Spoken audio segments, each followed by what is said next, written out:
I am someone who chronically has a lot of self-doubt. I tend to be a quiet person in the room. Confidence doesn't come all that naturally to me. And as I found myself in higher and higher positions of power in a professional setting, I was really struggling with this of like, why do I feel so meek? Why am I so afraid of conflict? Why can't I put on my big girl pants and helmet and like go at it the way some of my colleagues can? Why do I roll over? And I wrote on my whiteboard, which is here to my right, like I am fucking 40. And I came back to it as a mantra because I realized that if I pictured another 40-year-old woman, not myself, mind you, but another person aged 40, I thought I wouldn't fuck with her. I thought, like, that's a woman who knows what the fuck she's doing. That's a woman who knows herself. That's a woman who is strong, who has earned her stripes. You deserve some credit if you're 40. Welcome back to the podcast. Welcome to the 40 Portal, babe. I'm Catherine Zach. I'm your host. Oh my gosh. This episode might be one of my favorites. I know I don't say that lightly because all these women are fabulous, but I am working curiously to support my thesis that a woman over 40 is the most powerful, creative, vivifying, sexy, wise, and possibly terrifying creature in the universe. And this episode, this conversation, is one of my biggest pieces of proof yet. My guest today is Leah Rubin-Cadrain, and she writes lullabies for robots. I'm serious. That's the name of her Substack, which is an incredible poetry Substack wherein she's asking the question through her work, exploring the question through her work, who the fuck is AI's mother? Who is mothering AI? This makes perfect sense because Leah works in tech. She works in wearable tech. She is also an artist and a writer and a mother and a wife and a creative spirit who has spent the last several years of her life actually embodying and living the idea that we contain multitudes, that even though we all have these pieces of us that feel contradictory inside of us, we can, by the time we turn 40, start to live in more nuance around those pieces that don't fit neatly together. And she is doing that brilliantly. She's also a woman who has admittedly spent a lot of years being the quiet one in the room, the one who was afraid of conflict, who found herself rolling over, bending herself into knots so that nobody would misunderstand her. I'm familiar with this. But when she turned 40, she wrote the words, "I am fucking 40" on her whiteboard, and that became her mantra.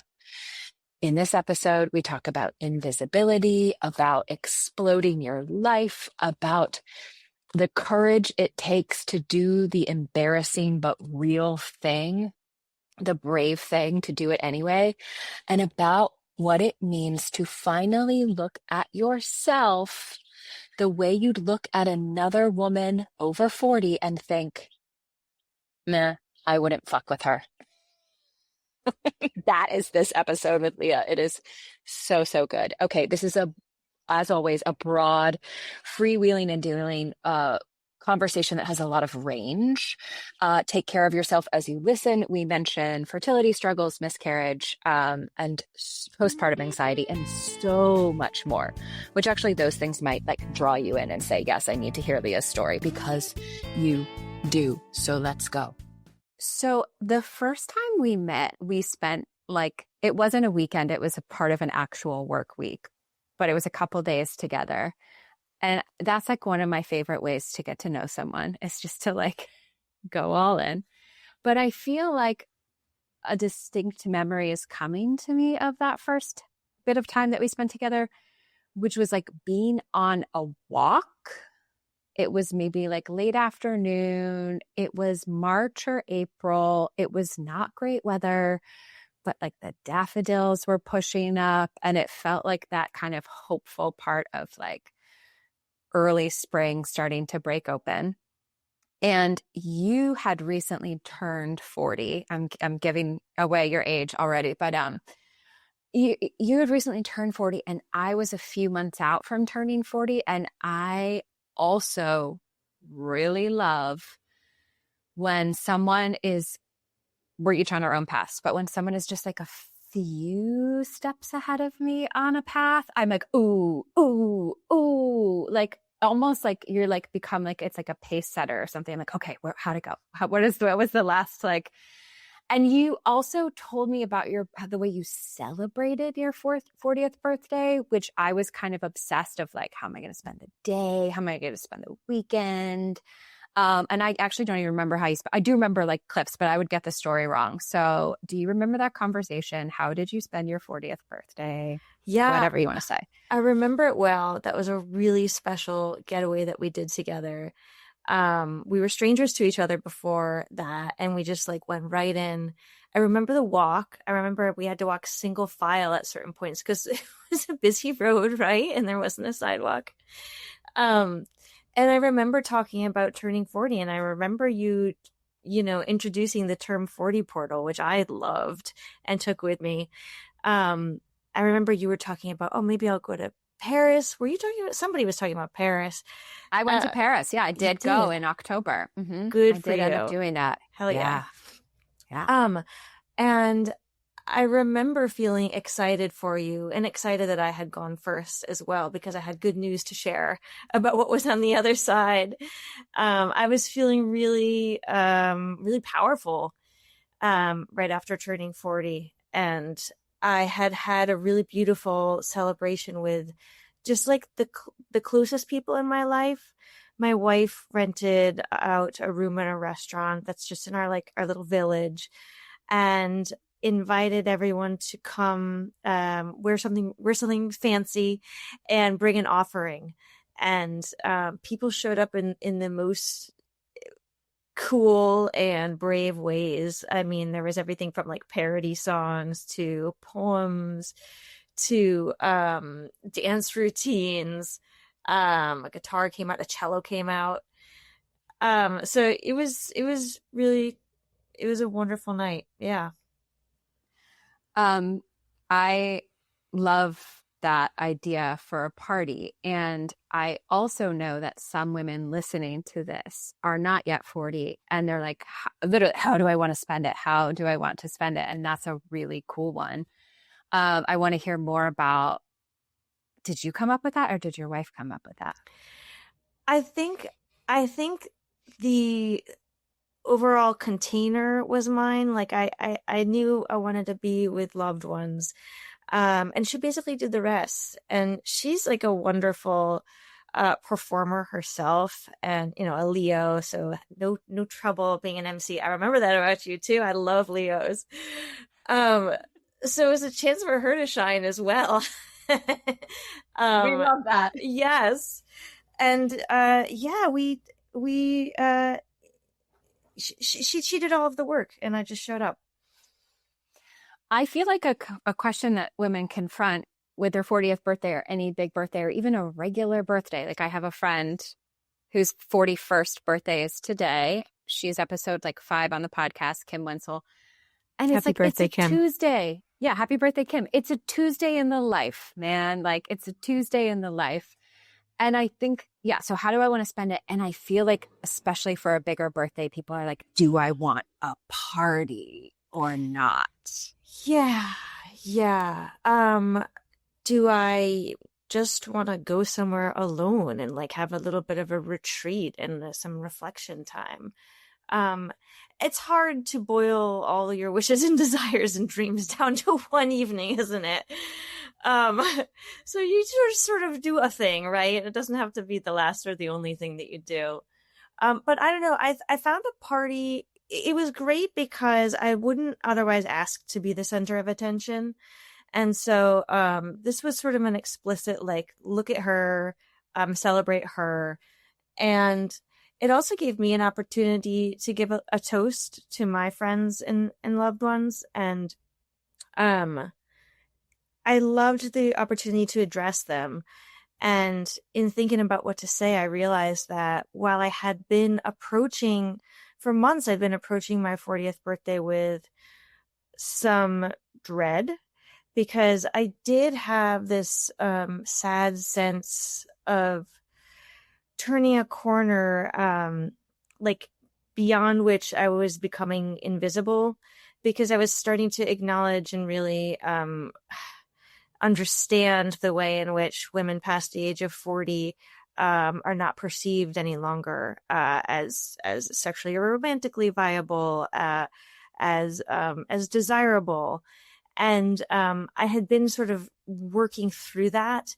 And I did come to a place in the weeks leading up to the event of fuck it, and of deciding that I didn't see myself that way, and it being able to kind of present that finding to the to the group, and present that journey to the group.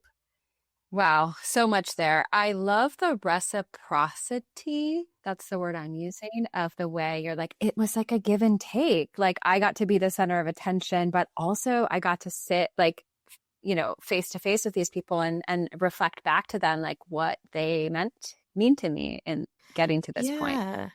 Yeah, that's the same way I remember feeling about getting married. I don't know what it was like for you, but I felt, gosh, Lindsay and I had been together for a long time already at that point. That wasn't like news. Our commitment wasn't new.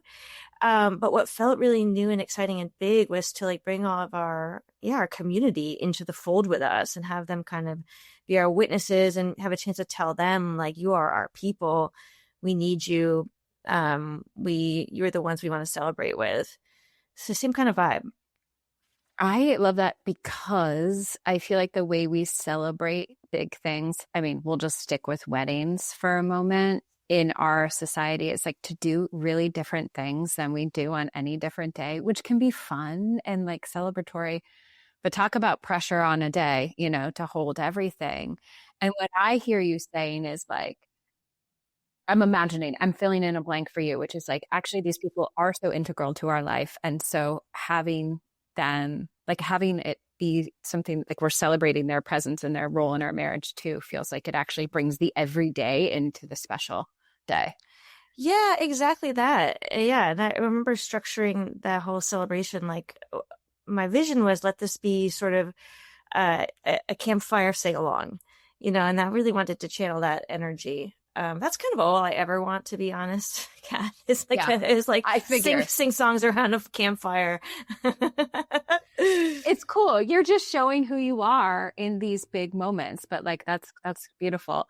Okay, so the invisibility thing is a topic that has come up on the 40 portal before, and it actually came up at my birthday party. And this was in Becca's episode so this question of do I become invisible, I feel like is one that a lot of women hold as they approach their 40th birthday. And I have just anecdotal evidence on this, but so Becca, who was about to turn 40, like wrote basically that question into the book at my birthday party. And it was like, what happens when we become invisible? Like, do we have to? What happens? And then someone else who was in her like early mid 40s, like saw that at the top of a piece of paper and was like, can I respond to this? And I read that response to Becca in her episode. So I'll link to that in the show notes. But basically this woman who's just like, a few years ahead of us on the path was like, yeah, you know what? You do become invisible in some settings. And it's actually the settings that were always the most exhausting to be visible in. And now that I am invisible there's so much freedom that gives to my life. And I feel really seen in the places where I want to be seen. Whoa, that is such a good answer. Oh man, that's so true. I that resonates as true. Has it been your experience?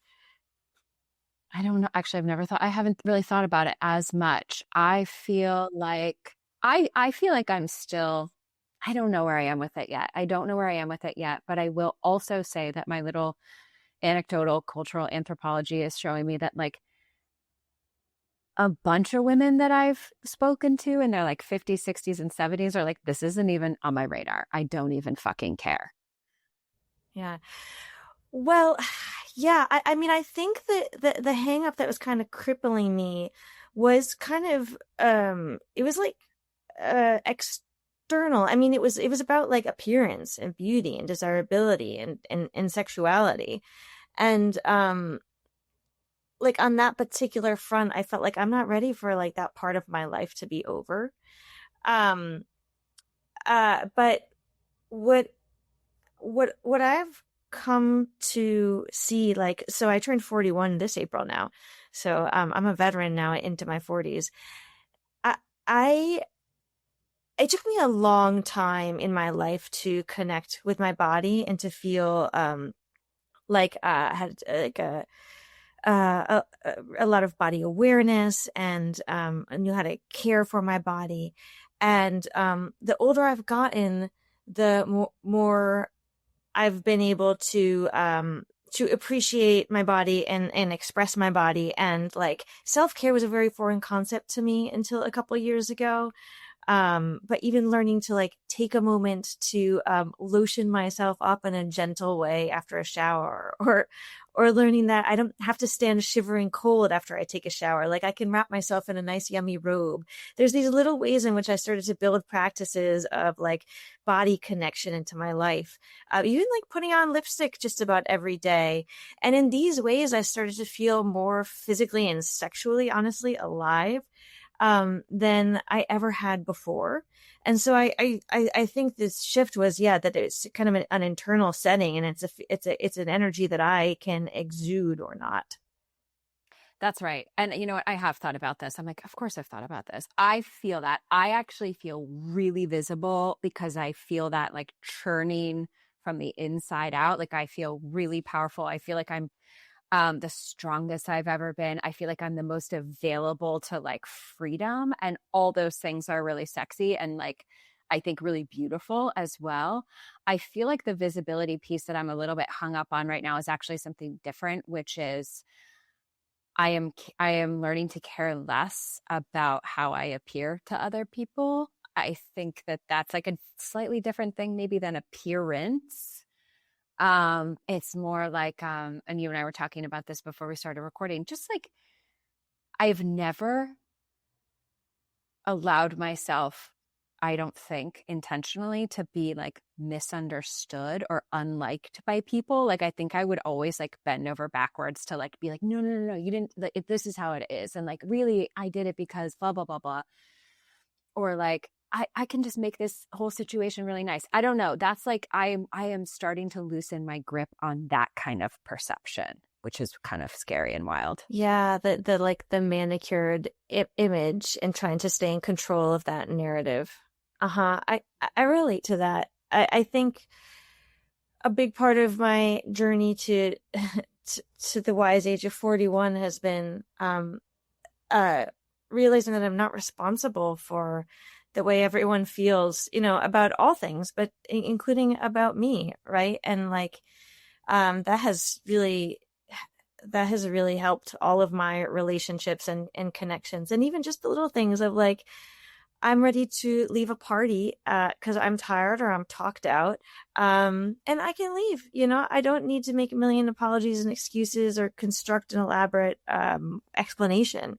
And nobody, it's not my responsibility if how others feel about that, and it's for the best for all of us if I do what I need to do. Yeah, done. Like that's it. But how do you, I mean, okay, I want you to introduce yourself in a moment, but like, how do you think you learned that? Is it time? Is it age? Is it therapy? Is it hard conversations? Is it ayahuasca? I don't know. Like, what do you feel? Or like, was it a situation that was really hard that you had to like? Yeah. I mean, honestly, all of the above. Because I'm very programmed to be really the opposite way, and that's just a function of a lot of things. Being a middle child, being like an achiever who wants to really like control the way things happen.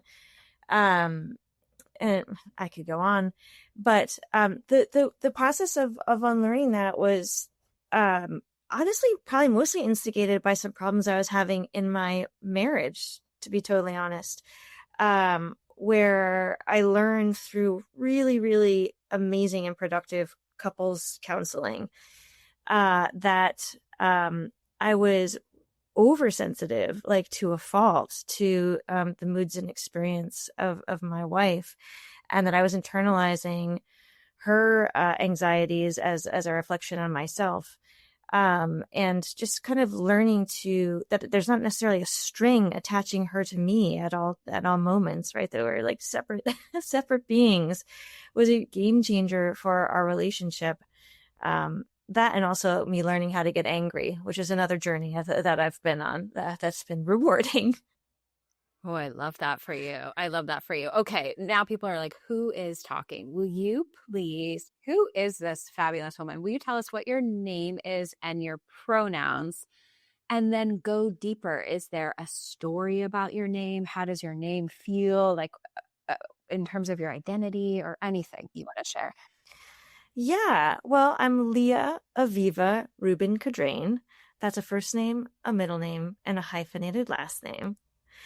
What I can tell you about my name is, I guess the hyphenated name has been a burden that I've carried my whole life. It is the product of having hippie parents, feminist parents, who wanted their three girls to carry on both of their, lineages, I suppose, which I appreciate, except when I'm filling in my name on a standardized test, But the problem is actually that when you yourself get married, if you do, and have kids if you do, which I did, I have one, you then have to figure out what the hell to do with your last name, because you cannot continue to hyphenate into oblivion.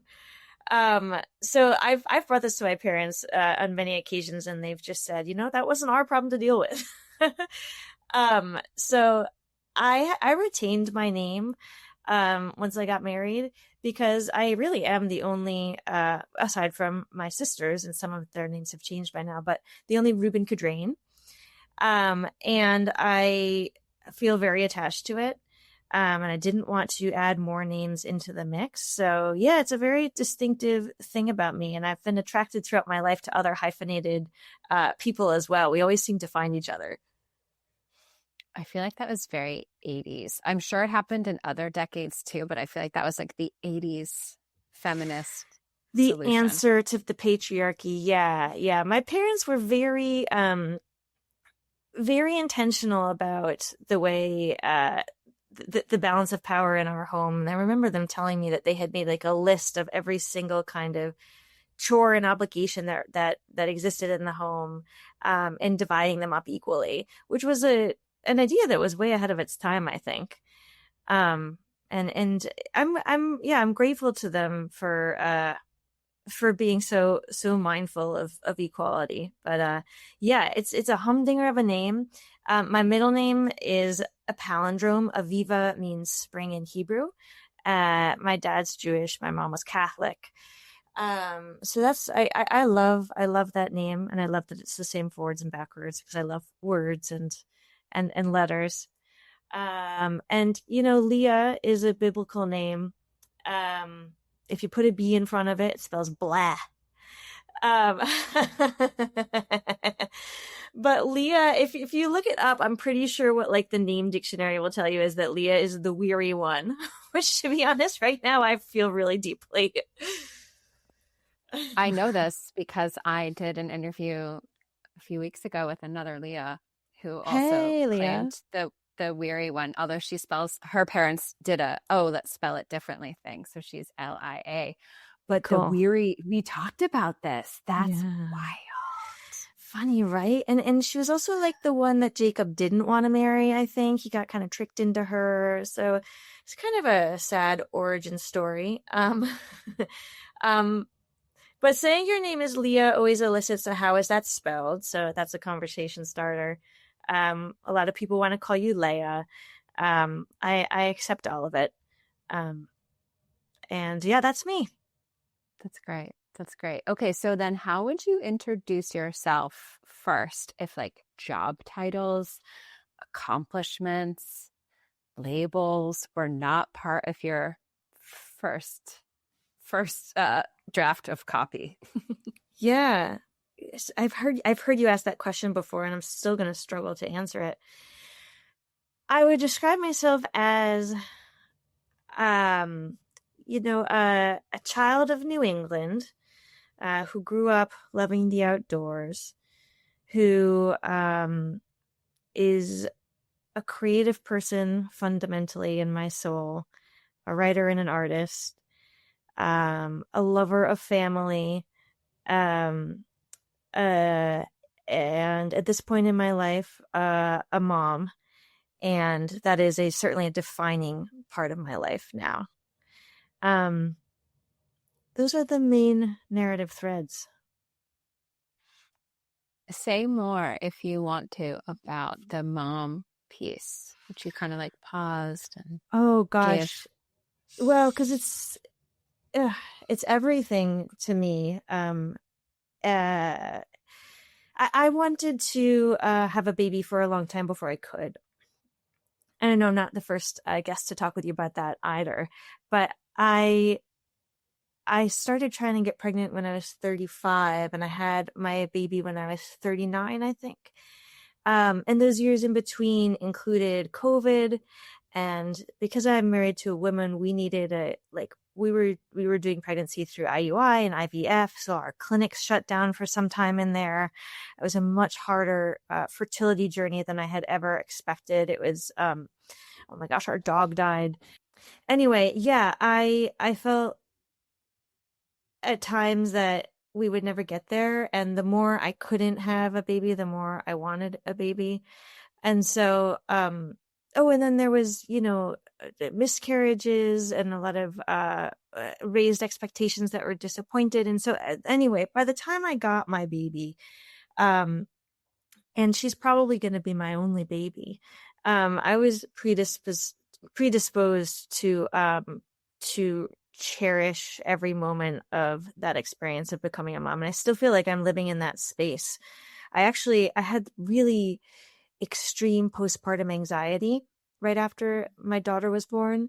And I was so upset at the idea of missing this time with her, of kind of being so panicked and tense that I wasn't in the moments, that I finally went and got a prescription for Zoloft, which once I started taking it and realized how much easier life could be, I realized I probably could have benefited from that a long time ago. But it was becoming a mom that catalyzed me to care enough about my experience and about not missing my experience to really try to fix the problem.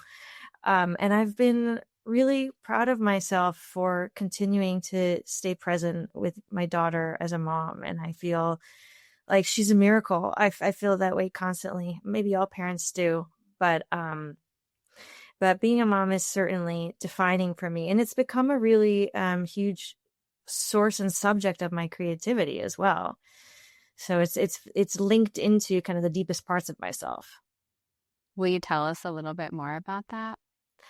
I will, yeah. So, you asked me to omit my like professional log lines, but what I do for work is I have this very niche kind of role in tech, where I'm a creative director in tech who helps to like develop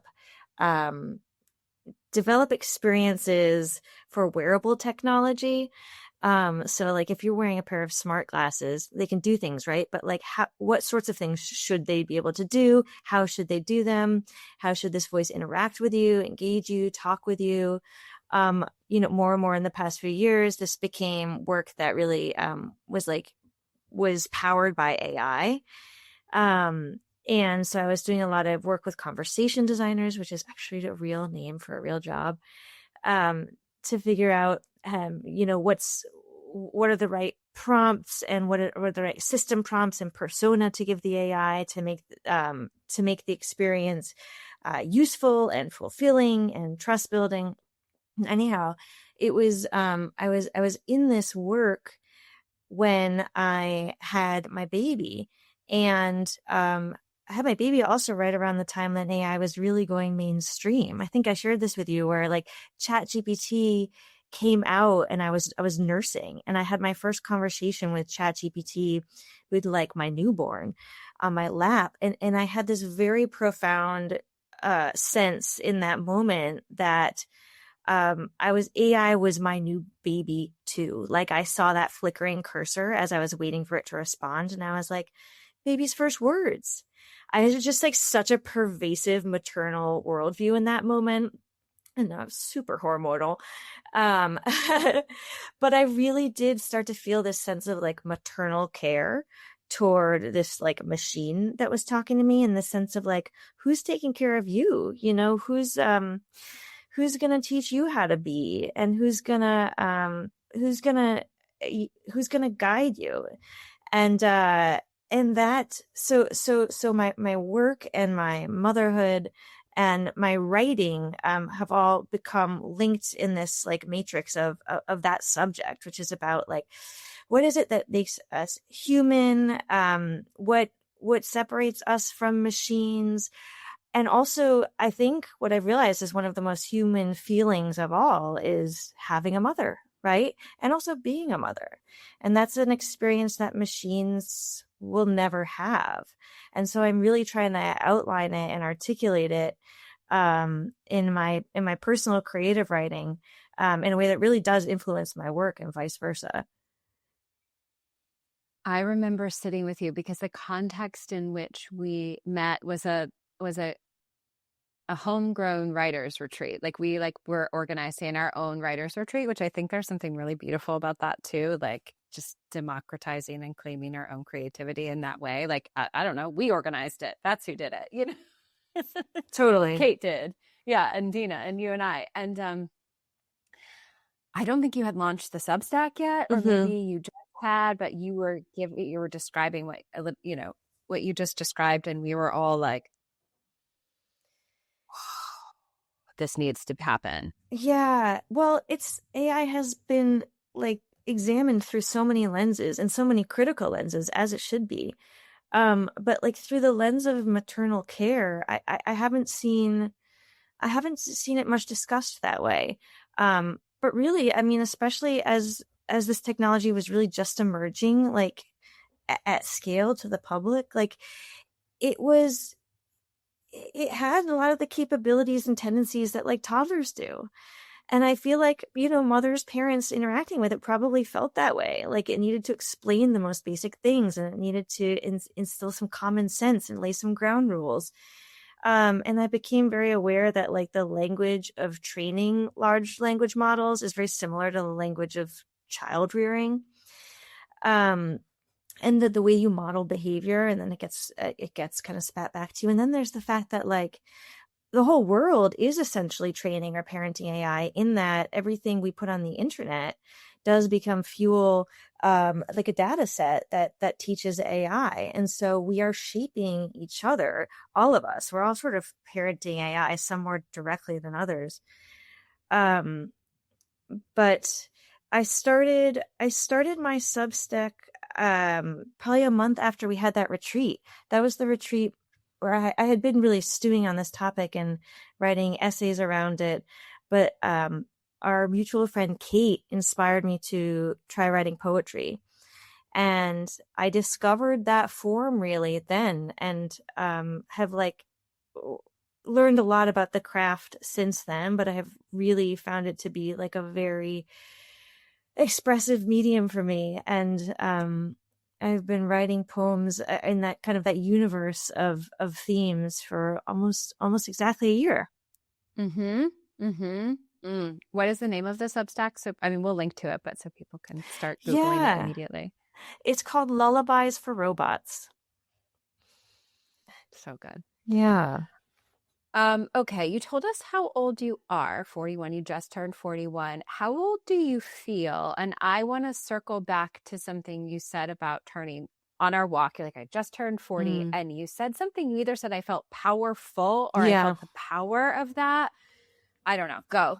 Yeah. Yeah, let me circle back to how old I feel. I have to think about that. But the powerful feeling I can express exactly. I am someone who,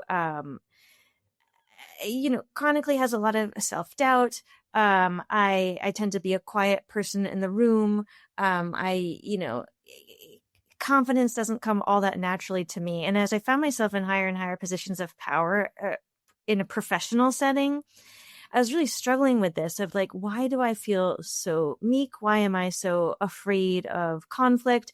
Why can't I put on my big girl pants and helmet and like go at it the way some of my colleagues can? Why do I roll over? And I wrote on my whiteboard, which is here to my right, like I am fucking 40.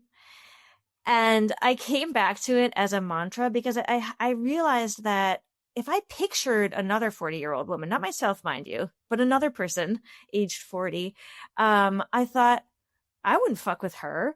I thought, like, that's a woman who knows what the fuck she's doing. That's a woman who knows herself. That's a woman who is strong, who has earned her stripes. Um, you know, you deserve some credit if you're 40. And I wanted to turn that framing back onto myself. And it worked really well. Like I would say I'm fucking 40. I have a right to be here, right? I have a right to speak. Like I've earned my place. And yeah, for me, because I've always already spent many years feeling younger than everyone else, kind of owning this kind of more like veteran, position in a room felt really empowering. Fucking 40. I love it. It's so good. It's so powerful.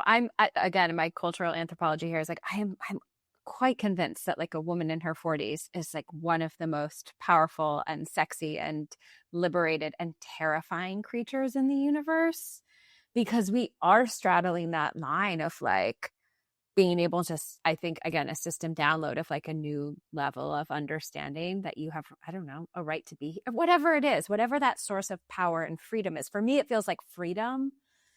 I don't know. And I also feel like that might have something to do with like this invisibility narrative too. It's like, Yeah. Yeah.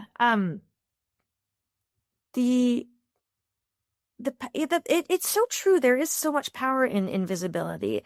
And I think I was sad, or I was fearful of like of my waning sexual power.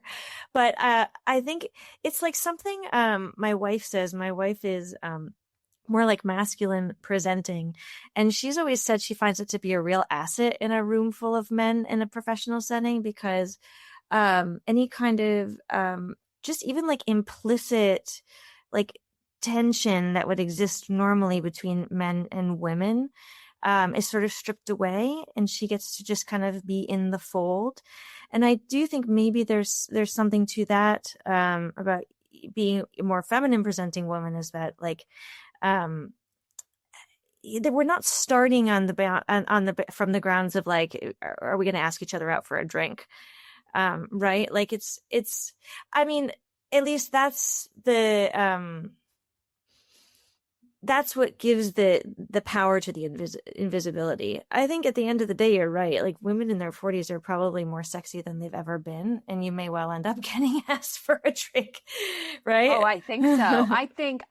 What I think about the invisibility thing is they're like, oh, let's make her invisible because she's too terrifying to like look at. That's where what I'm feeling about that. Too terrifying to look at. Like, yeah. Like you cannot behold the face of God. Yeah. A woman in her 40s, fucking 40. Okay. Do you have an answer as to how old you feel? Or if not, we can skip it. Yeah. I mean, I want to say I feel exactly my age. Like I'm 41 now, and it's the best age I've ever been. And I felt that way last year and the year before that. And I feel more more and more entitled to do the things I like and to admit the things that I don't like. For example, I've realized at this age that I just don't like to cook. And I pretended to, and I tried to, but it's just not one of the things that I feel obligated to spend my time on anymore at this point in my life. So yeah, I feel very 41, and that's a very like fertile time in my life. Mm-hmm. I love that. So this, I'm kind of smushing together a couple questions, which is there's like, what are you supposed to have done by now? Or is there like a script you were given about this age? How does it map onto your experience? Oh gosh. By 41, to be really honest with you, like I have edged closer and closer to fulfilling my dreams the older that I've gotten. So I would, if you had asked me 5 years ago, I might have said like my life feels really far from the life I imagined for myself. But I feel like almost like I'm unpeeling an onion. Like I'm getting back to closer and closer to what my vision has always been. I live in a beautiful place, close to lots of nature. I live close to my family. I have a beautiful family. Okay. I mean, what was I supposed to do though? I suppose there are one aspect of life that I haven't like totally unlocked yet that I imagine people my age have is I always wanted to have the kind of home that always has kind of open doors and people can float in and out, and there's always a seat at the table for anyone who wants to join, and be like really networked into a close community. And maybe I did picture that for myself at this age, and I'm still working on that. I've only lived where I live for a couple years, and it takes a lot of time to develop friendships with women in the neighborhood. And I also am not outgoing by design. So I think in order to cultivate that type of an atmosphere in my home and that type of a community, that'll be a many-year project for me. Mm-hmm. Mm-hmm. What is one thing that your 10 years ago self, so 31-year-old Leah, what was that? What would she be really surprised about, if anything, about your life today? Yeah, okay. 10 years ago, I was 31. I was living in Los Angeles. I was not yet married. I'd be surprised.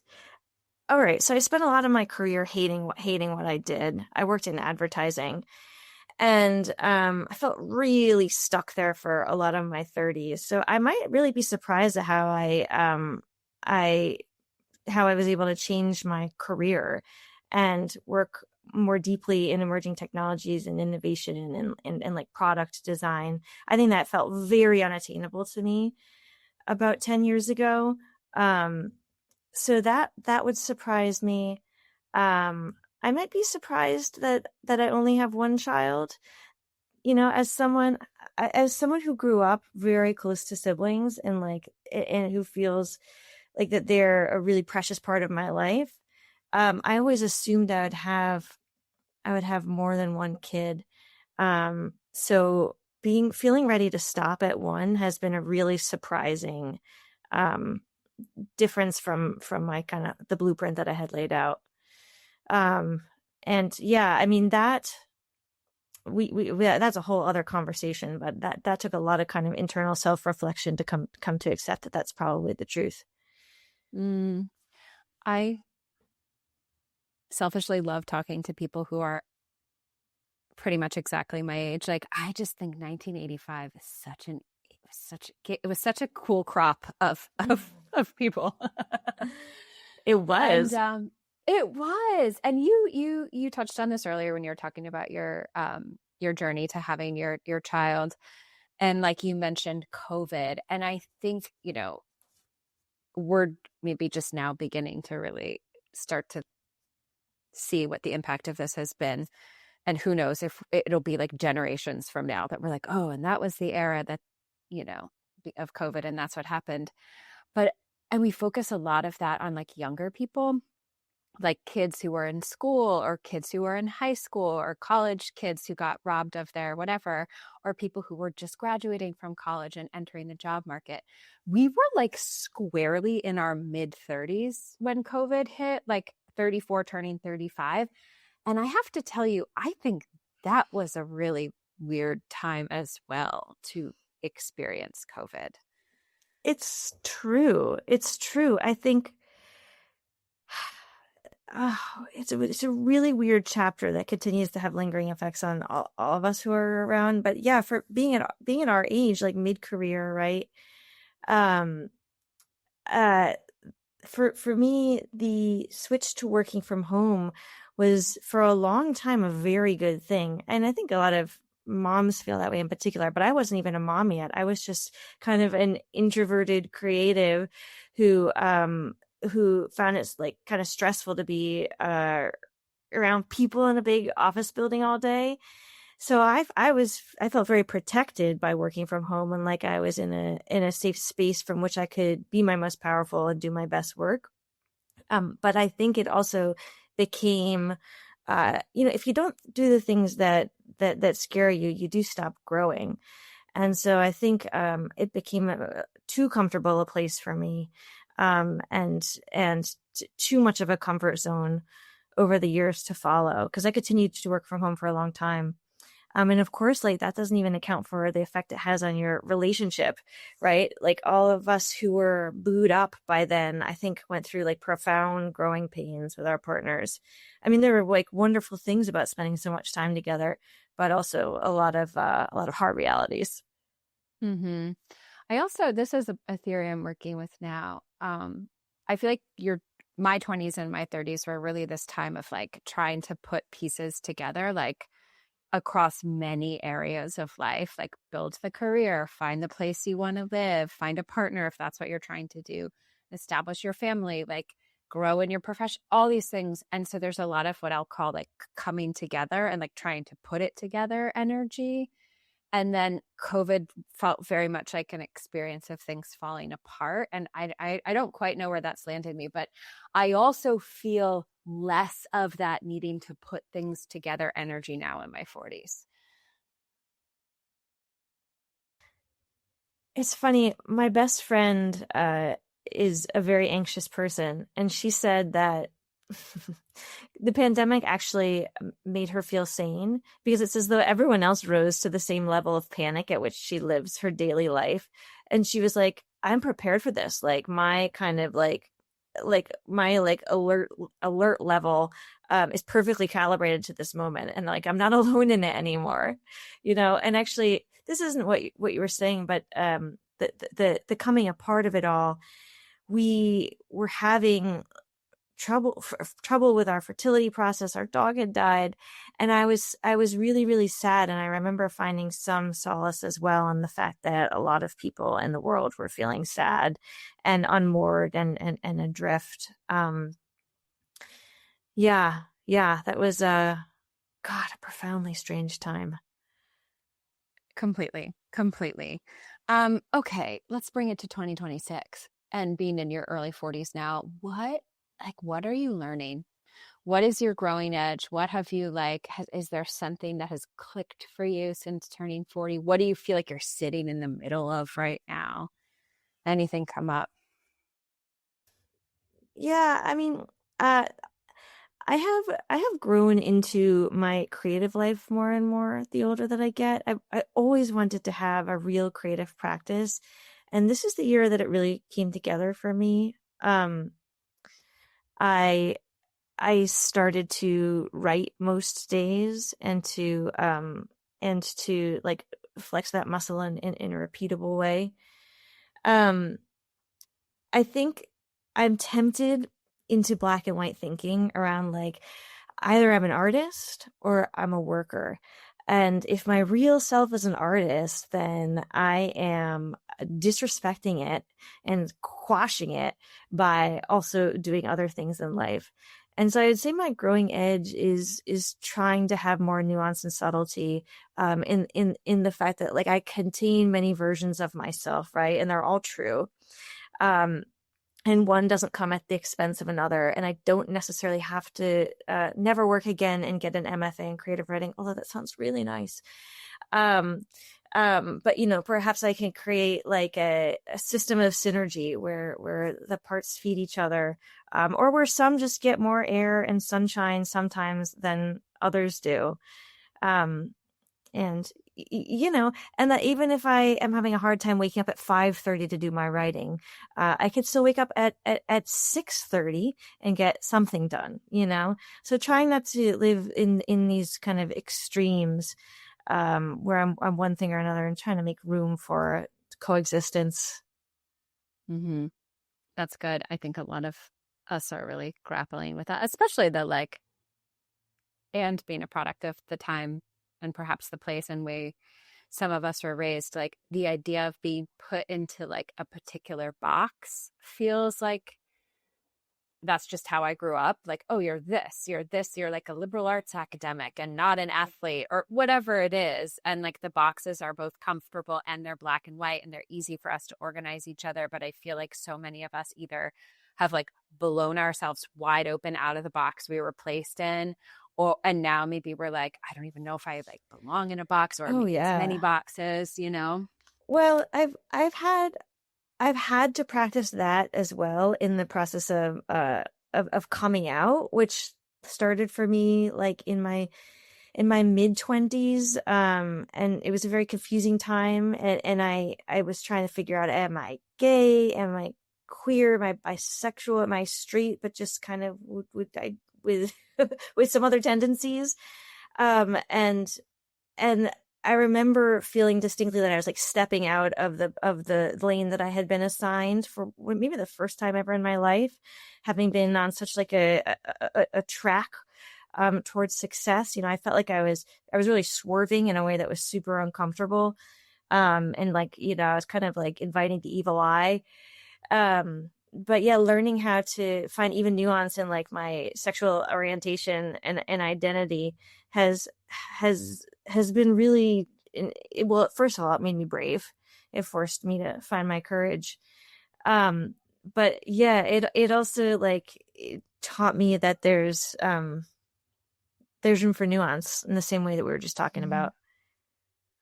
Do you have anything else to say about brave and courage? I do. Being brave. Yeah. I do. First of all, when it comes to coming out, anyone who's been through that knows like the inherent awkwardness and mortification of having to speak about your sexual preferences in a public way, right? Like it's not something that is expected of most people as they come of age. And yeah, it's a bit of an unfair burden to carry, but it's also like I feel like so kind of forged in the fire for having done that and come through the other side. And there's another role model I always think of when it comes to bravery, and that's my older sister. Actually, after I had come out, my older sister fell in love with a woman, and she was at that time married to a man.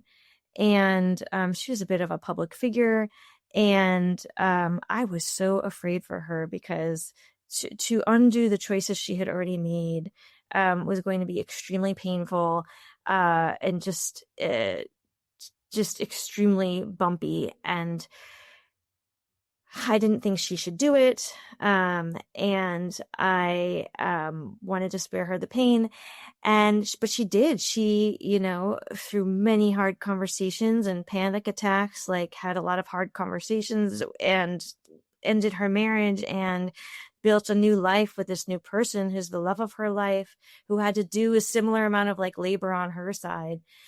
And for all my horror at the time, I look back on that as such an instructive thing to watch someone you love go through, because it taught me for sure that you can blow up your life. Like it's never too late to explode the choices that you've made and to try something else. Right. And having kind of a model and a proof point that like you can walk through something like that and live to tell about it was huge. And I think about that a lot. Not that I haven't necessarily exploded my life in such like a in such like a dynamic way, but I do feel freed by her example that like if there's things that aren't right for me, they can always change, right? Like nothing is permanent. Mm-hmm. Wow. Yeah. Wow. Okay. And also, I have nothing to add that's going to be interesting, but I am curious too. This is something I'm playing with is like, and we can learn from each other and we can see each other. And I love that phrase, like forged in the fire, forged by the fire. And I think that often we don't want to obviously touch the fire, right? Like that's like, ooh, you put your hand on the stove. You're like, okay, never mind. But like we can learn from each other, but we can't like borrow someone else's freedom. We can't like borrow someone else like going through the fire. Like we have to do those things ourselves too. Yeah, man. Yeah, for sure. The hardest things I've ever gone through, have, it's a cliche, but like, yeah, the hardest things I've gone to me now seem like bedrocks of my identity and of my character. That is right. That's right. That's right. Oh gosh. Okay. I'm going to read from the 40 portal. This is like, it's a similar vibe. It's a little more, well, I don't know. Maybe it's like lighter, but so here it is. This is from a 40-year-old, Hillary, who will be on the podcast at some point. And she said, I think the best part is finally doing whatever I want without fear of judgment. I've had the wedding, the child, bought the house, opened the business, and now I'm going to have the relationship on my terms. I'm going to parent as soft or hard as I want. I'm going to buy that couch and that coffee table that don't go together at all. I'm going to do whatever I want. It's about time. I take society and norms and others' ideas for me and burn them and just start fresh. Bye. Wise words.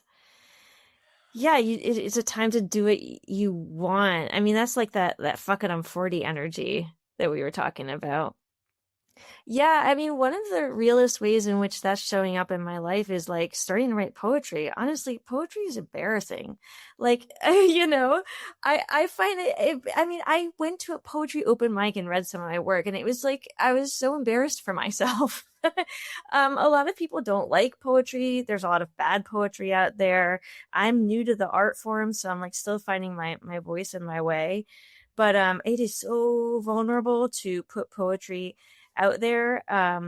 But I also find it like so liberating and expressive. I feel like it's a really true version of at least a part of who I am, and to have the courage to kind of to show that like publicly in a way that like subjects me to criticism and opinion.